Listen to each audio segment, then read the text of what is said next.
A terrifying date is approaching for all Russian ultra-patriots and die-hard Putinists.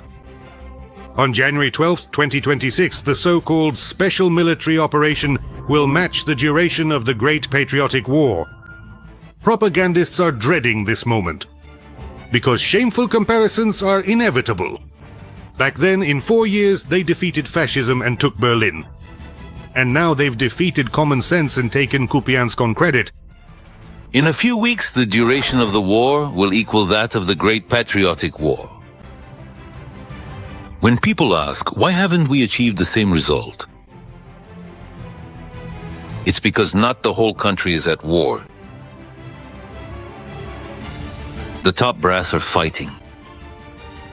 The government is fighting. The administration and the president are fighting. The governors are fighting. But further down the line, what are you trying to ruin people's mood? It's New Year's for us. The trouble isn't at the front. The trouble is in the rear. And something needs to be done about it. Naturally, it's all the fault of the Russian population who are fighting and dying poorly. But Putin is doing great. He alone, with a group of heroic bureaucrats, is advancing against all of NATO. It's nonsense. Nonsense.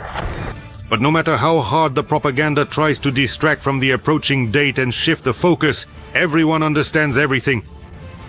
A special operation lasting as long as the Great Patriotic War is a disgrace that can never be washed away. Putin's regime is built on and sustained by a culture of victory mania. This is the main ideology of the Russian Reich. It was precisely with Putin's rise to power that Victory Day turned into total trash.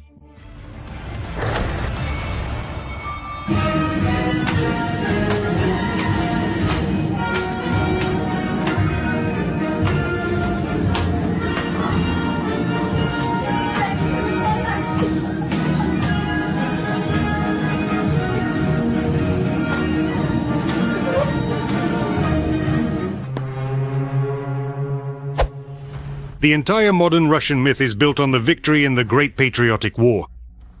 All these mental cliches about Grandpa's overcoat, Katyusha, the T-34, soldier's porridge, and we can do it again. For 25 years, Russians have been told that they are the greatest and most unique people because 80 years ago, 27 million died in the war. But at least they took Berlin. And now comes a sobering reality, because in all that time, the descendants of the victors can't even take a single region in its entirety. They've been storming Pokrovsk for 4 years. We all appealed to the memory of the Great Patriotic War.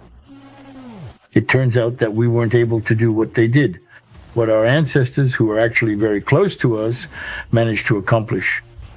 The only thing Russia has managed to repeat is a treacherous attack without declaring war, bombing Kyiv at 4 a.m., and losses comparable in scale to World War II. 1.5 million. A number that truly deserves a very significant big question mark indeed. I assert, in other words, my opinion is that there are over 1 million victims, killed, missing, and wounded, including those who died in hospitals. For 25 years, people in the swamps took pride in victory and covered themselves in St. George ribbons. And now they watch as the Supreme Commander-in-Chief appears dressed like a Piotr security guard. With the Chief of the General Staff, they discuss the heroic capture of a village with just 3 houses, for which more Russian soldiers died than the population of that village. The war has dragged on, well, you could say, for 4 years now, maybe even longer. Call it what you want, but you can't call this a victory, let alone a convincing one.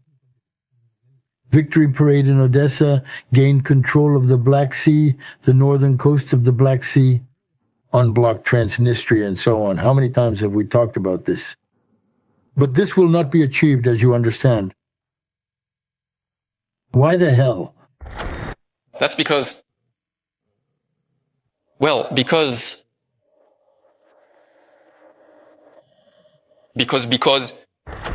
Grandfathers crossed half of Europe in 4 years.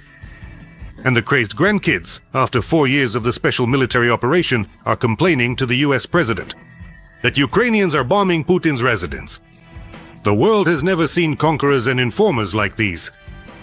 during the late hours of the night, specifically from December 28th into the early morning of the 29th in the year 2025. The Kiev regime deliberately carried out a significant and unprovoked terrorist attack, employing a substantial number of 91 strike unmanned aerial vehicles, commonly known as drones, in this aggressive act.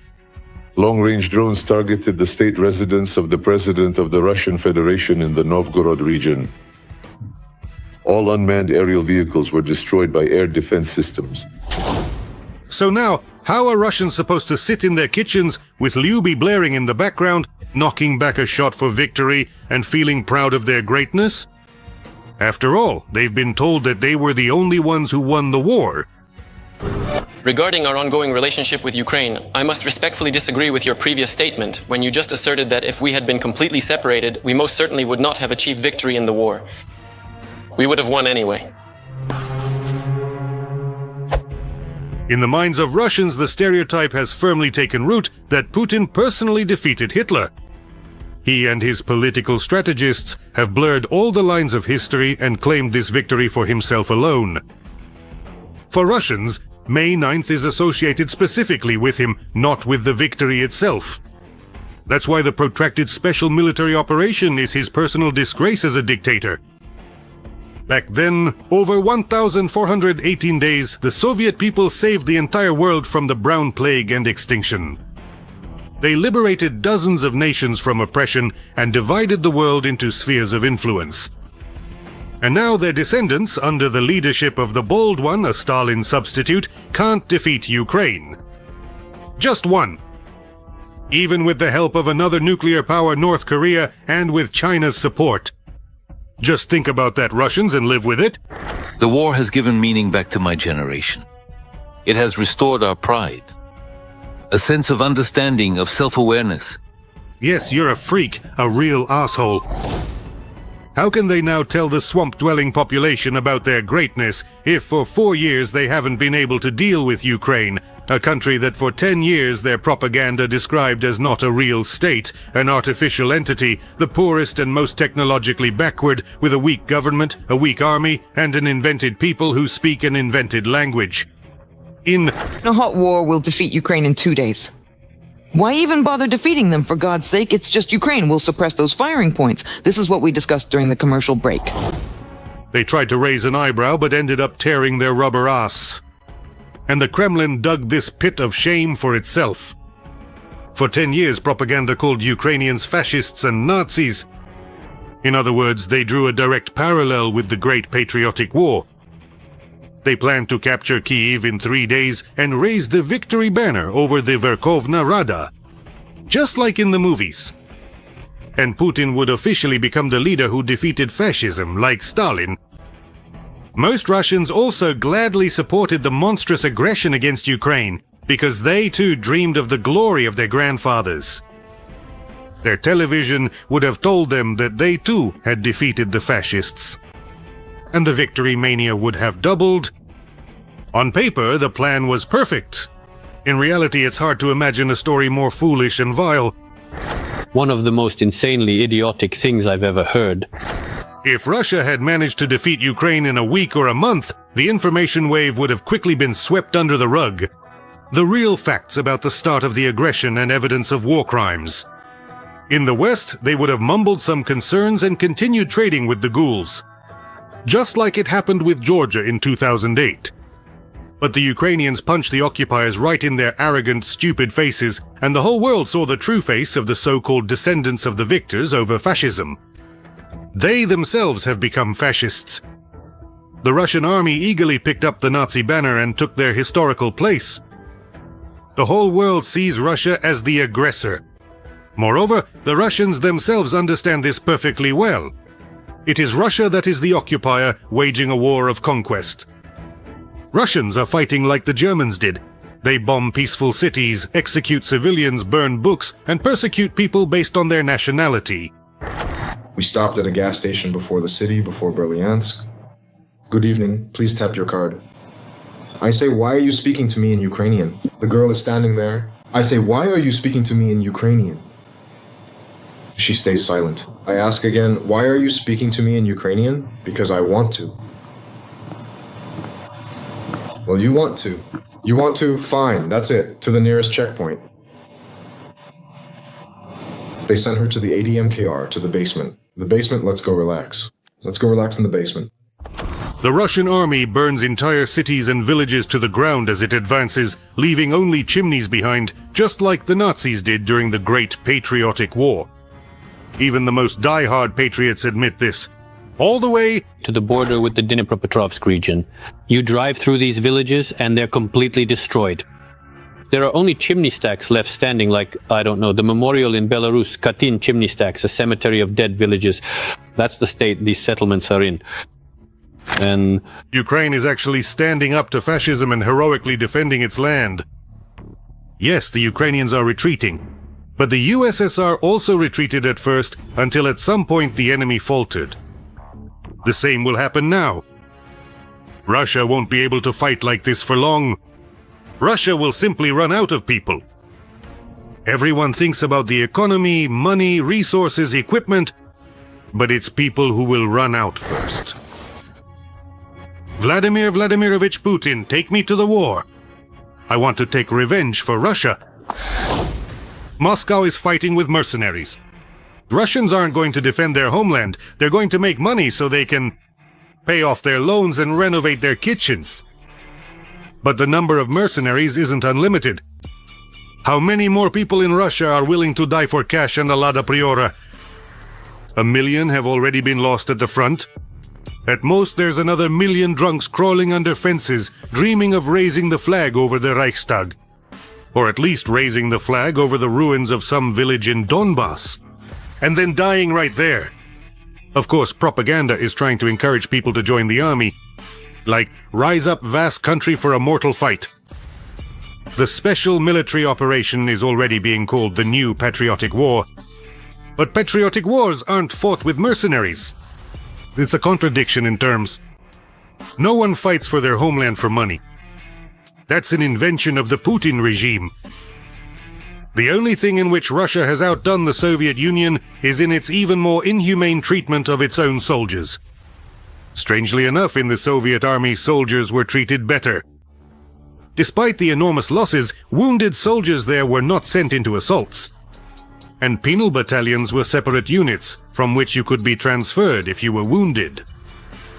But the modern Russian army is one big penal battalion, and you can only finish your service either feet first or forward, without your legs. My husband, tomorrow he would have... Sunday. 6 months? My husband is already gone. It's been 6 months. My husband went off to fight, and 42 people went with him. Ask me, is even one of them alive? No. Not a single one of them is left. My husband held out longer than anyone. This war cannot end with a truce with the aggressor. Like World War II, it must end with the defeat of the aggressor. Or at the very least, like in the scenario of the First World War, when the aggressor simply could no longer fight and asked for capitulation themselves. At that time, by the way, the Germans were actually on French territory. But that no longer mattered, because the empire had collapsed. The same fate awaits the Russian pseudo-empire. And Ukraine will inevitably win its own patriotic war. In the Belgorod region of the aggressor country, the Russian Federation. On January 9th, more than 500,000 people were left without electricity, and there were also disruptions in heating and water supply. This was stated by the governor of the region, Vyacheslav Gladkov. We have 556,000 people without electricity in 6 municipal districts. Almost the same number are without heating. First and foremost, this concerns 1920. Apartment buildings. Almost 200,000 people are without water and sewage services. According to the Telegram channel Pepel in Belgorod, a strike was carried out on the Storozhevaya substation as well as, likely, on other energy infrastructure facilities, resulting in the entire city being left without power. The channel also reported a strike on the Luch CHP, over which smoke was seen rising. Local residents are reporting a total blackout. Darkness. Blackout. Over there, like the other villages, are completely pitch black. Part of the Oriol region in the Russian Federation has also been left without electricity. Just now, the electrical power went out completely. It was on just a moment ago, then suddenly something exploded. The governor of the Oriol region, Andrei Klitschkov, wrote on his channel that as a result of the attack, a public utility facility in Oriol was damaged, which is why water and heating systems are being restarted in several districts of the city. Meanwhile, reports online say that the Oriol CHP plant was hit. Let us recall that on the night of January 9th, the Russian Federation launched a massive strike on Ukraine. Kyiv, Lviv, and other regions of Ukraine were hit. According to Ukrainian President Volodymyr Zelensky, Russia launched about 250 drones, 13 ballistic missiles targeting energy facilities and civilian infrastructure, 1 medium-range Oreshnik ballistic missile, as well as 22 cruise missiles at the country. There are dead and wounded. The attack was carried out during a period of significant cold which worsened its consequences for the civilian population.